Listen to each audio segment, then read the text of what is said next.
Why don't you go ahead and just give us an overview of what they do offensively? I've been really impressed with them. I think they're obviously much farther along this time this year than they were last year. I think the Lambert kids playing really, really well. They traditionally always have one of the better offensive lines I think we're going to play. I think, they've got really good backs, in Parks, Shepard, and Mizell. All those kids have got almost 80 catches between the three of them coming out of the backfield. I think where they're different than where they've been the last few years is at the receiver spot. They've got some playmakers there and some guys that can run and make some plays. And I think that's where they've improved themselves, from over the last few years that we've played them. So I think the quarterback's playing really, really well. He reminds me a lot of Jim Druckenmiller. I mean that from the standpoint that he stands in the pocket. He's a big kid. He sees a rush coming down on him. He doesn't flinch, and he does a nice job of stepping up and and making the throw. And I've just been impressed with them.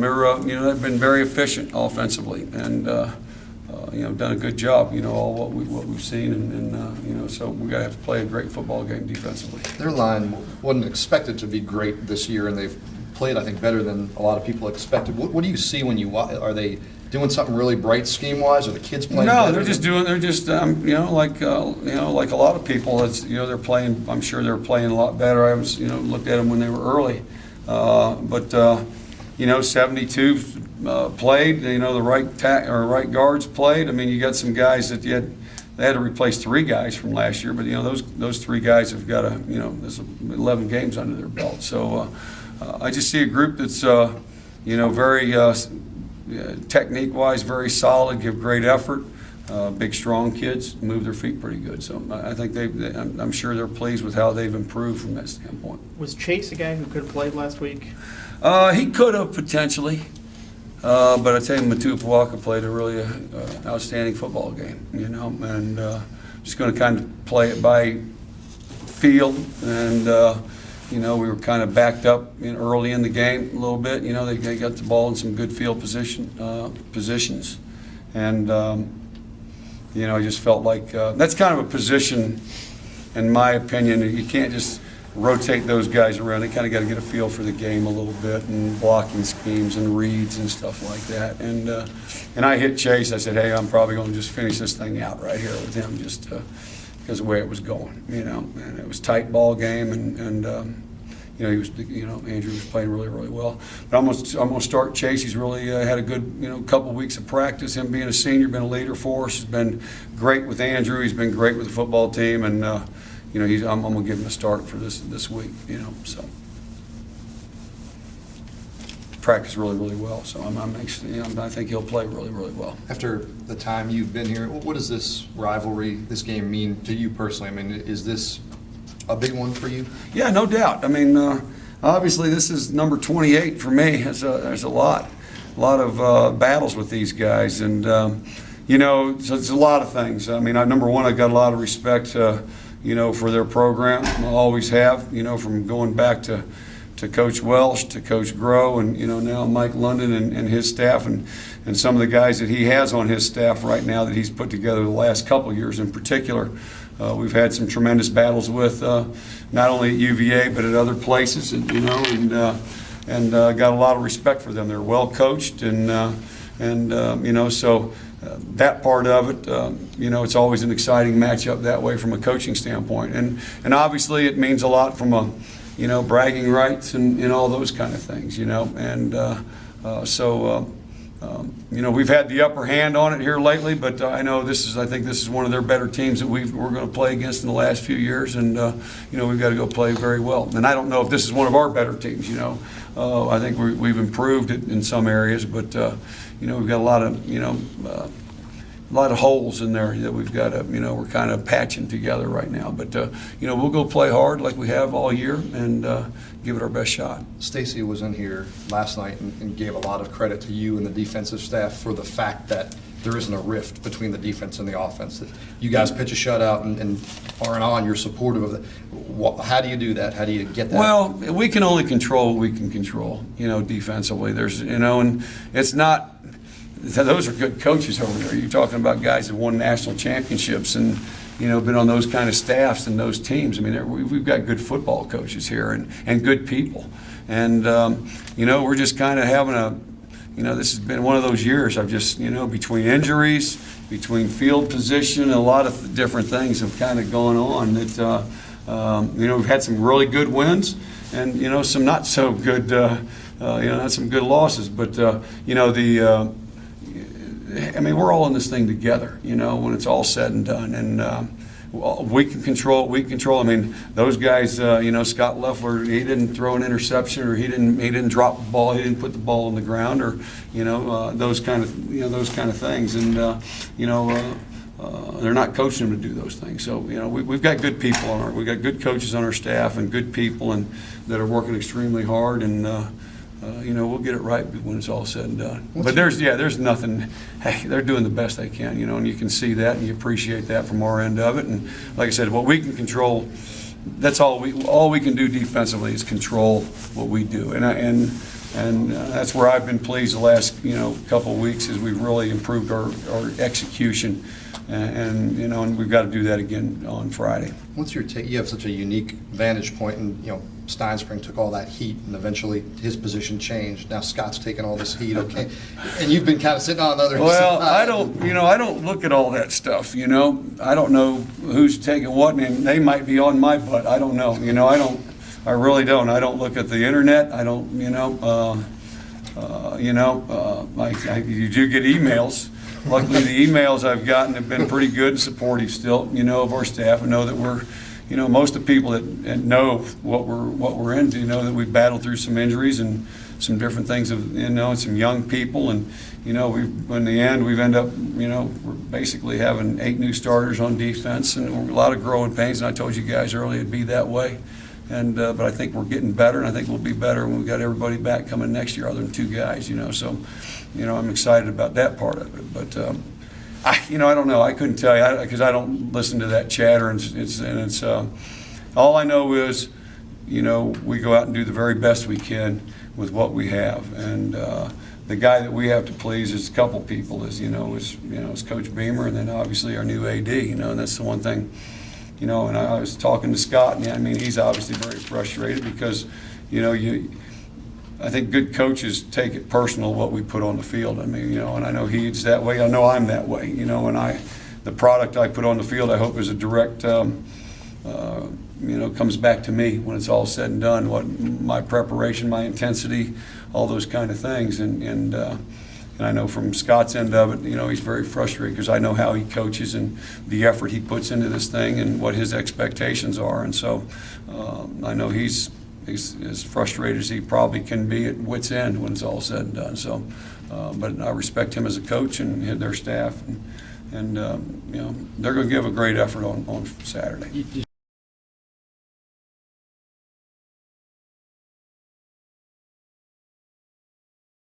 Start by taking us through Virginia's defense, particularly the defensive front there. Yep, they're outstanding. I think, as Shane alluded to, I think we said it was probably up to date the second best defense that we've faced. Their defensive line, I think, is excellent. I think their backers are superb. Number 44 plays the run excellent, and the secondary. They do their job, and if you watch how people have moved the ball, it's been stuttered, it's been up and down, and the people that have beat them have won on big plays. And I just think it's a really good defense. I think John does a great job over there with the defense. I've played against him when he was at Ohio State and Notre Dame, and always had really good respect for him. How did your guys bounce back after?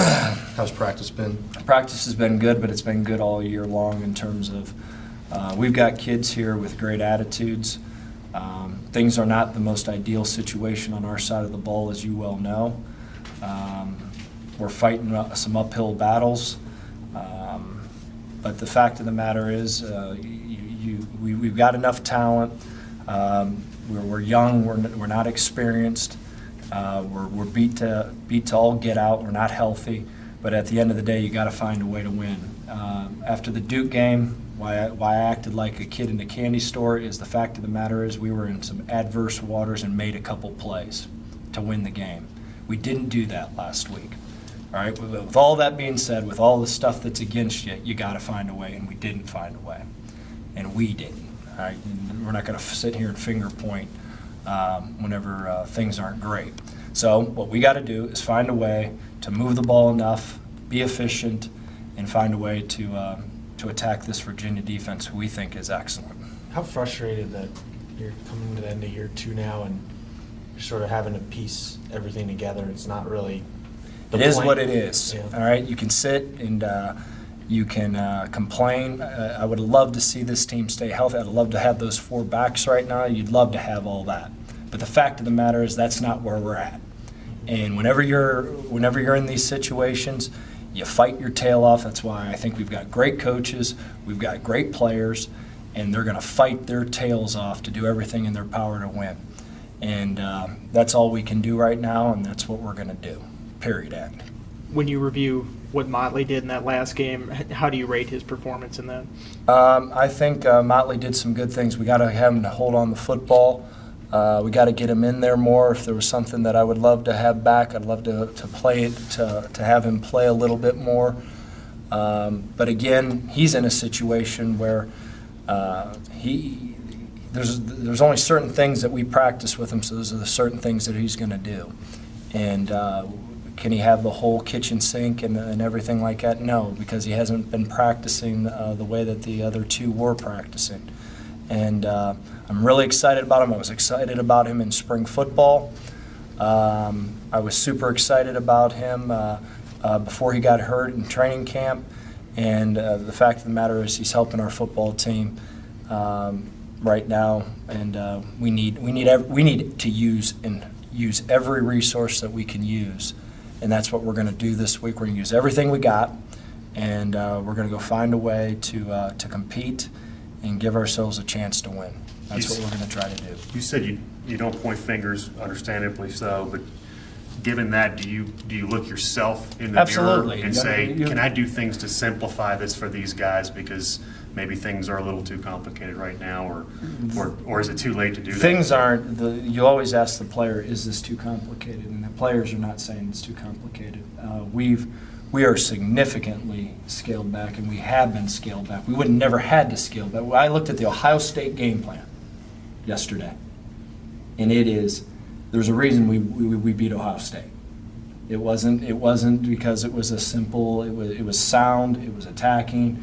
We had all our birds in place, and right now, whenever you're this, you have to scale back, and we have. And you've got a guy right now that's playing right tackle that was a Division III defensive lineman, in which he's going to be a great offensive lineman. And I'm so jacked about him, it's unbelievable. But you also have to have some reality too. And you absolutely look at everything. You look at yourself. You evaluate. Whenever you're in situations like this, every play matters, and you evaluate. You guys evaluate it. I evaluate it. You overanalyze every single thing because every single play matters. And if you go back and you look at the Duke game, those 2 plays that we made were the most critical plays in the game, and we made them. And you could look at 3 or 4 or 5 things that we did in that last game. The game's over, but it's not. We didn't do it. And that's just, it is what it is, and we got to go find a way this week to make those 4 or 5 things happen.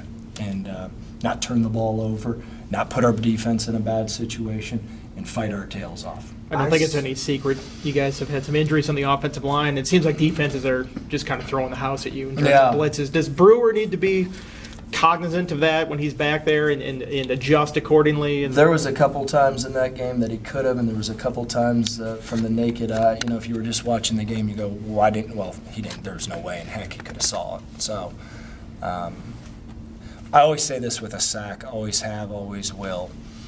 There's a combination of a lot of things. It's not just it's sometimes not just the offensive line. It's sometimes not just the back. It's sometimes the receivers. It's sometimes the quarterback. And there was a few times that I thought we could have helped the situation at the quarterback position. There's a couple times that he had no chance. But that's football.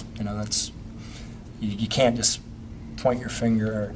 When you go through your sack reel at the end of the year, you go, well, our ex-receiver here didn't get off the jam properly, the ball couldn't get out on time. So there's a lot that goes into all that. So. I sense, and correct me if I'm wrong, I sense some more urgency in your voice just than natural. Well, hey, the thing of it is that this is a big week, and every week's big here, and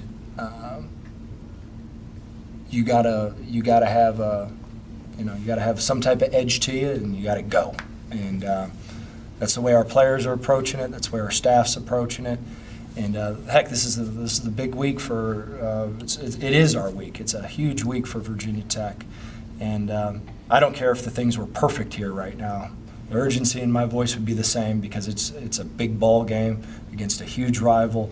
I've been a part of it this is only my second one, but I get it. After going over there last year, I understand it. I understand the urgency. I get it. I totally get it. So it didn't matter if things were perfect right now and we were rolling, it'd be the same way. A couple of weeks ago at Duke, Daddy Nicholas was over kind of giving the offensive guys a pep talk, and we saw Bud kind of give Brewer a little bit of a pep talk. Is the chemistry good? Because when we look at it and say the offense is struggling, the defense is pitching a shutout, they must hate each other. What's the mood? Not at all. You can look back in this season, and when things didn't necessarily go right over there and things went right with us, there was no finger pointing. That at the end of the day, all right, we're in this together, and I can honestly say, I've been in those locker rooms at times that we say we're all together and you're not, and that's not the case. And the formula that's being created here, and it's a shame that the things happen the way that they've happened this year, but it's a click away from being really good. And you always find out about people, coaches, players, trainers, weight people. You find out about your program whenever things aren't going the way that you want them to go.